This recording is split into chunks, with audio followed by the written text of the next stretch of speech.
mengenai jemaah tablik. Mereka lebih banyak dakwah ya Pak. Dia ada 3 sekolah ya Pak. 3 hari dalam setiap bulan, 40 hari dalam setahun, 4 bulan seumur hidup. 4 bulan itu cukup sekali seumur hidup. Kalau dia ulama, mesti dia pernah khurut setahun untuk menundukkan kesombongannya. Jadi 3 hari, 40 hari, 4 bulan itu metode yang berdasarkan ijtihad Maulana Ilyas rahimahullah, seorang ulama mursyid tarekat Chistiyah. Jadi beliau ini ulama, ahli hadis, bahkan adik beliau Syekh Zakaria rahimahullah itu ahlul hadis, disebut Syekhul Hadis, meninggalnya di Madinah, sempat ngajar juga di Madinah, buku kitab-kitabnya dipakai di Azhar. Kalau jemaah tabligh ini 3 hari, 40 hari, 4 bulan itu sekolah dakwah. Intinya mereka berdakwah untuk diri sendiri. Kalau sudah pulang 3 hari, pentingnya dia mendakwah keluarganya, mendakwah, mengajak orang kampungnya. Maka ada namanya 2 Pak, amalan intiqoli dan ada amalan amalan makomi. Amalan intiqoli itu yang mereka bergerak 3 hari, 40 hari, 4 bulan. 3 hari itu SD ya Pak. 40 hari itu SMA ya lah kira-kira, SD, SMP, SMA. 4 bulan itu SMA-nya. Kalau perguruan tinggi itu yang setahun itu. Tapi seumur hidup sekali cuman. Kalau 3 hari itu tiap bulan. Artinya apa? Maulana Ilyas rahimahumullah dia mengijtihadkan bahwa hidup kita ini zakat harta kita kan 25%. 2,5%. Maka dalam setiap sebulan itu mesti ada 2,5% yang kita korbankan untuk agama. Kalau kita kerja sebulan 27 hari, maka 3 hari gunakanlah untuk agama. Dan di dalam mereka pergi hurut 3 hari itu sebenarnya mengambil metode suluk. Mereka berzikir, pagi petang zikir, malam wajib tahajud. Yang saya pernah lihat itu zikir mereka, kalau pagi petang minimal tahlil 100, selawat 100, kemudian istighfar 100. Itu sekurang-kurangnya. Kemudian mereka nanti jam 9, jam 10 ada alaqah Quran, membaca Quran sama-sama memperbaiki tahsin. Kemudian baca kitab pada ilul amal, ada muntakhab hadis. Kemudian zuhur nanti mereka baca lagi sama-sama untuk mengingatkan diri pada Allah. Itu kan majelis zikir.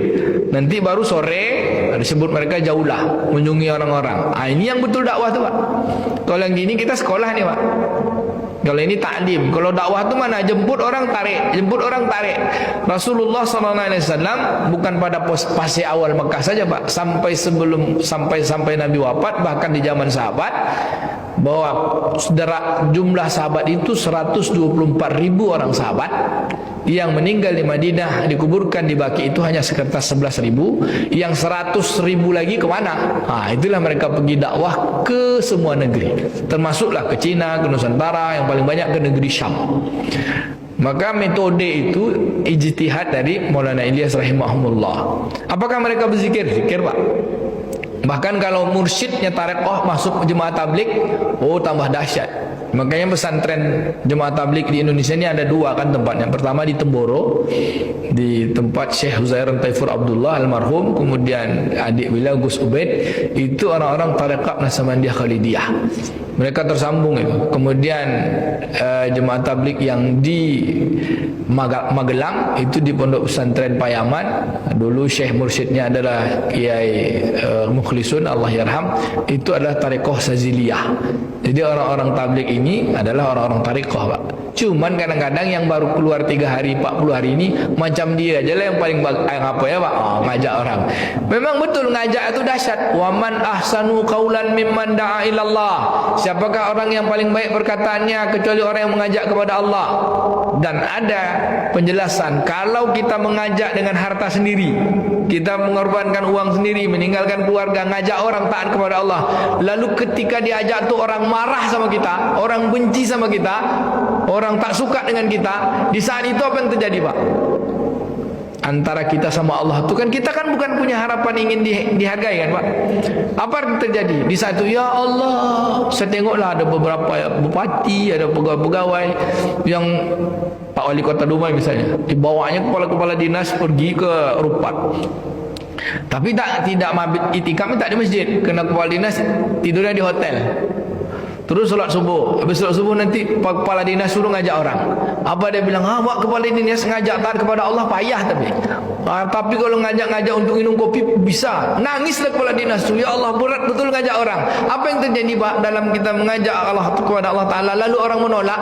Di situ kekuatan dekat kita kepada Allah lagi. Itulah dia yang kata Nabi kan, yang kata Allah Taala, ya ayyuhal muzammil, ya ayyuhal mudassir kum fa'anzir. Kan 2 bulan atau 2 tahun Rasulullah SAW dalam riwayat berzikir. Kemudian Nabi SAW, wa rabbaka fakabbir, hai yang berselimut sekarang besarkan Tuhanmu. Apa tu? Suruh dakwah ke rumah-rumah. Ternyata dalam dakwah ke rumah tu berat tantangannya, mujahadah, kepayahannya. Dengan mujahadah tu Allah kuatkan kita dekat dengan dia. Itulah tadi bahasanya, untuk dapat keperluan spiritual maka korbankan diri untuk Allah Ta'ala. Dihinakan diri kita, disusahkan diri kita. Kerana perjalanan suruh Nabi-Nabi itu susah.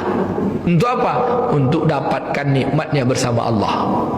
Kalau nak coba Pak Daris boleh juga sekali keluar 3 hari. Saya juga ingin nih Pak kapan-kapan gitu kan. Tapi sama mursyid lah, sama yang mursyid, sama orang-orang yang memang betul gitu. Apakah mereka apakah zaman ini, ya zaman inilah yang diantara seluruh organisasi, bukan organisasi ya, bukan juga firqah, harokah namanya Pak. Jadi kalau Jemaah Talib itu pergerakan dakwah, dia ahlu sunnah. Sama kayak, maaf orang bilang Ikhwanul Muslimin sesat. Nah, Ikhwanul Muslimin itu juga ahlu sunnah. Kemudian Tarekat Naksabandiyah adalah ahlu sunnah. Kemudian NU ahlu sunnah. Muhammadiyah adalah ahlu sunnah. Kita sama-sama jemaah.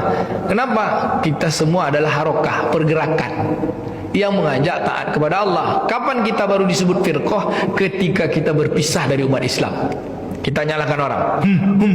Wah, Syiah, wah dia aja yang benar. Khawarij, wah dia aja yang benar. Maaf, Wahabi misalnya kan, dia aja yang benar. Yang mengaku benar sendiri itu kan memisahkan diri dari umat Islam. Yang lain apakah mereka disebut firqah? Oh ini Jemaah Tabligh firqah. Enggak, mereka tak menyebut firqah. Kami adalah harokah, adalah pergerakan. Sama kayak NU, Muhammadiyah, Persis, Perti dan sebagainya. Bergerak untuk sama-sama. Oh ini Jemaah Tabligh dakwahnya. Nanti kawan-kawan yang bergerak dalam bidang ekonomi, ada pula dia. Jadi kita ni tak bisa sama, tak bisa sendiri-sendiri. Maka ada satu kitab judulnya Menuju Jamaatul Muslimin.